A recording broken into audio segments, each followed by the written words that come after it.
criminal investigation is usually conducted by the law enforcement officers who has the responsibility to identify, collect, and gather pieces of evidence at the crime scene for a specific purpose. A criminal investigator looks for clues and evidence to determine whether a crime has been taken place.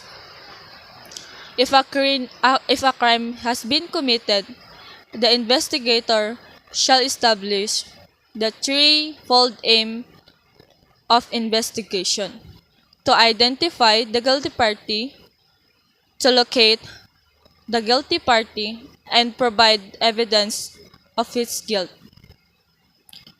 Next is information. Is an accusation in writing charging a person or a group of person of an offense that is subscribed by the prosecutor or fiscal. It is substantiated on oath and includes the name of the party, the offense committed, facts of the offense, and other factors relevant. Next is compliant. Is a sworn written statement charging a person or a group of a person of an offense that is subscribed by the offended party, such as the victims of the offense committed, of an other peace officer charged with the enforcement of the law violated. Next is warrant of arrest. Is an order in writing issued in the name of the people of the Philippines, designed by a judge and directed to a peace officer, commanding him to arrest the person designed and take him in custody of the law in order that he may be bound to answer for the commission of an offense. Next is search warrant. Is an order in writing issue in the name of the people of the Philippines, signed by the judge and directed to a peace officer, commanding him to search per person, per personal property, and bring it before the court. Next is the basic principle of warrant of arrest.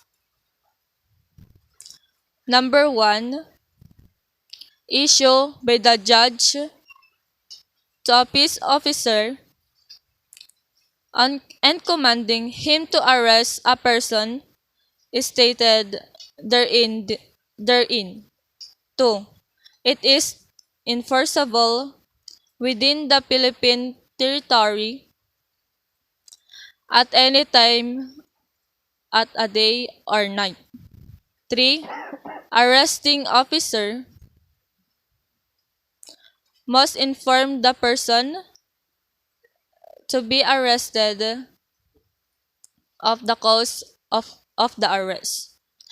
4.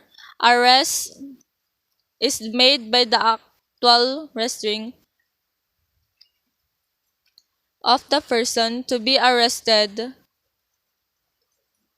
or by his submission to the custody of the person making the arrest. 5. No specific exploration but within 10 days of, of each receipt, the officer shall submit a process report to the issue judge. 6. Warrant of arrest is still valid if the suspect is not yet arrested, unless the court denounces its validity. Next, the basic principles of search warrant. 1. It shall be used by the judge directed to a peace officer commanding him to search to personal property and bring it before the court. 2. It has a 10-day validity period upon the receipt of the search warrant. 3.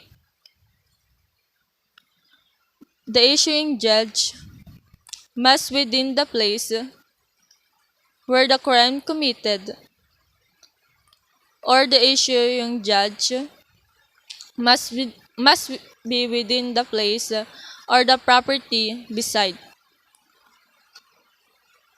4. In enforcing the search warrant, the officers must be observe the two-witness rule. In the process of search. 5. As general rule, it is only enforceable at the daytime, except as provided by the issuing judge to search during the night time. 6.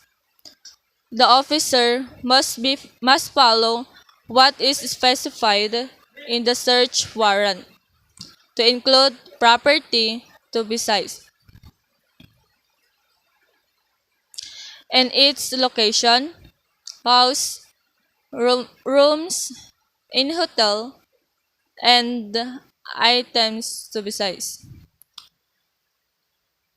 7.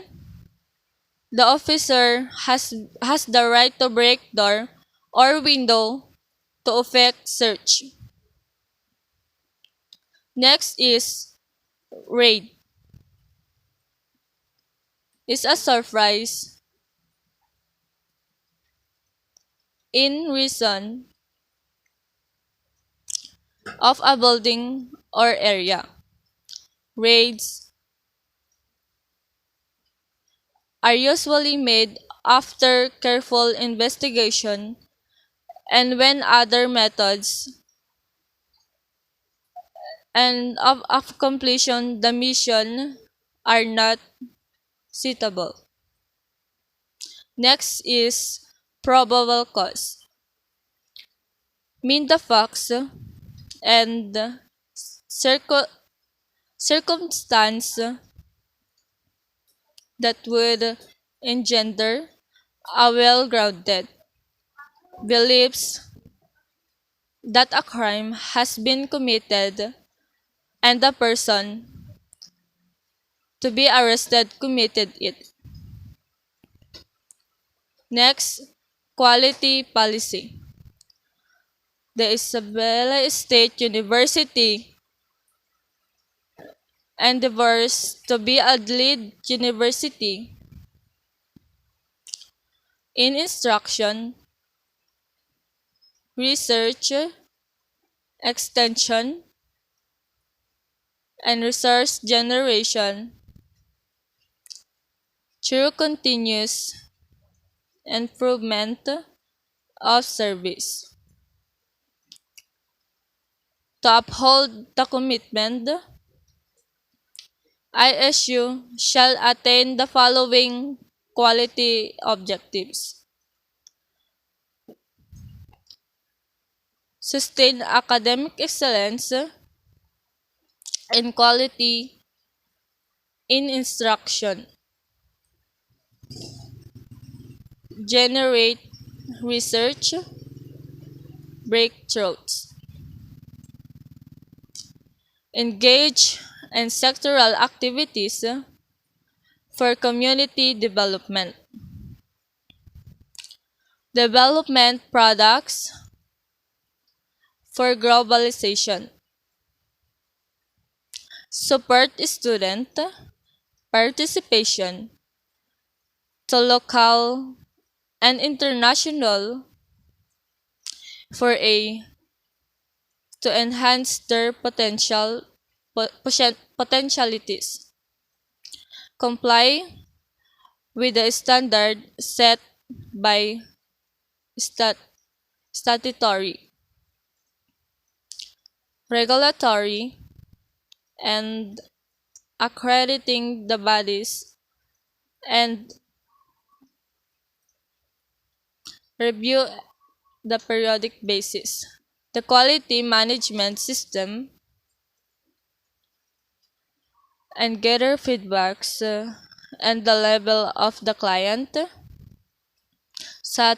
satisfaction as basic for continuous improvement.